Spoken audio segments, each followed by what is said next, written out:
আবির খেলার ব্যবস্থা করবো 4 তারিখ। এই অঙ্গীকার আমাদের নিতে হবে, আমাদের সর্বত্র প্রচার করতে হবে। আমরা ঐক্যবদ্ধভাবে লড়াই করব এবং এই নির্বাচনে যাতে কোনো ভোট দখল না হতে পারে তার জন্য আমরা সদা সতর্ক থাকবো। আপনারা, আমি বেশি দীর্ঘায়িত বক্তব্য করব না।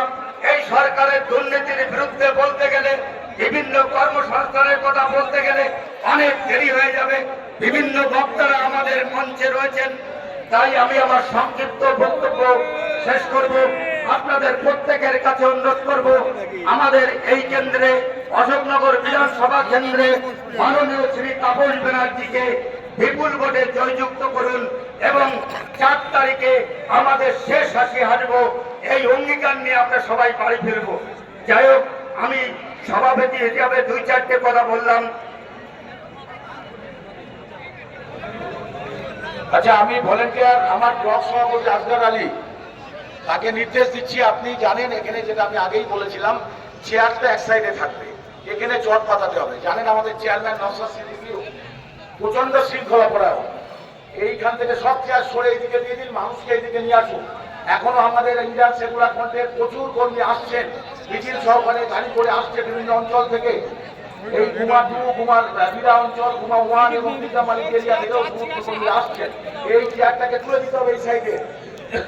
দাঁড়িয়ে আছে, কেউ দাঁড়িয়ে থাকতে পারবেন না, ওখানে ভোটের ব্যবস্থা তারপরে যারা আছেন আপনাদের অনুরোধ করছি, আমাদের সবার কাজ শুরু হয়েছে। মাঠের ভিতর সাইডে আপনারা দাঁড়িয়ে যান, আর সামনে যারা হইহট্টগোল, বাইকগুলো একটু পাশে রাখুন দয়া করে। যে হারে লোক ঢুকছে আমাদের অসুবিধা হবে। মাঠ কিন্তু এর থেকে বড় করা যাবে না। আপনারা অনুরোধ করছি, বাইকগুলো বা গাড়িগুলো মাঠের ভিতরে আর ঢোকানোর জায়গা নেই।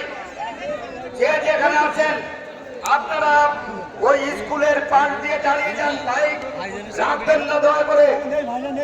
সামনে যারা আছেন বসে পড়ুন, পিছনে যারা দাঁড়িয়ে আছেন তাদের দেখতে অসুবিধা হচ্ছে। আশা করি আপনারা সুশৃঙ্খল ভাবে এই মিটিংটা করতে দেবেন। আপনারা সামনে বসে পড়ুন, ভাইদের কলেজের অনুরোধ করছি। আর মোটর ভ্যান বা বাইকগুলো যারা এনেছেন তাদের একটু অনুরোধ করব, আপনারা একটু বাইরে নিয়ে যাবেন। দেখতে পাচ্ছেন যেভাবে মিছিল ঢুকছে, আমাদের জায়গা তুলনামূলক ভাবে কম হয়েছে। আপনারা একটু বাইকগুলো, মোটর ভ্যানগুলো বাইরে রাখবেন। ইলেকশনে এই ভোটের সময় কোনো দাবি, কোনো আলোচনা হচ্ছে না।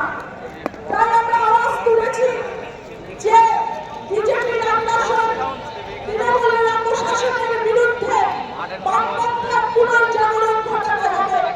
আর বামপন্থার পুনর্জাগরণ মানে মেহনতি খেটে খাওয়া মানুষের, সংখ্যালঘু মেহনতি দলিত এবং মহিলাদের যে দাবি, সেই দাবিকে সামনে নিয়ে আসতে হবে।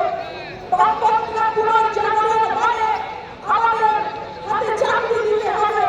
আমরা বামপন্থীরা চাই যে যুবকের চাকরি এবং প্রতি পরিবারের একজনের চাকরি। দিনের পর দিন যেভাবে মূল্য বৃদ্ধি হচ্ছে তার বিরুদ্ধে আমাদেরকে ভোট দিতে হবে। এই আমরা চাই যে আমাদের মূল্য বৃদ্ধি কমাতে হবে, আমাদের বিদ্যুতের দাম কমাতে হবে।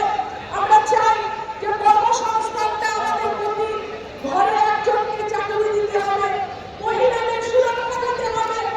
আমরা যখন পড়াশুনো করেছি এই পশ্চিমবাংলায়, কোনোদিন আমাদের মায়েদের হাত ধরে নিয়ে যেতে হয়নি। আর স্কুল ছুটির পর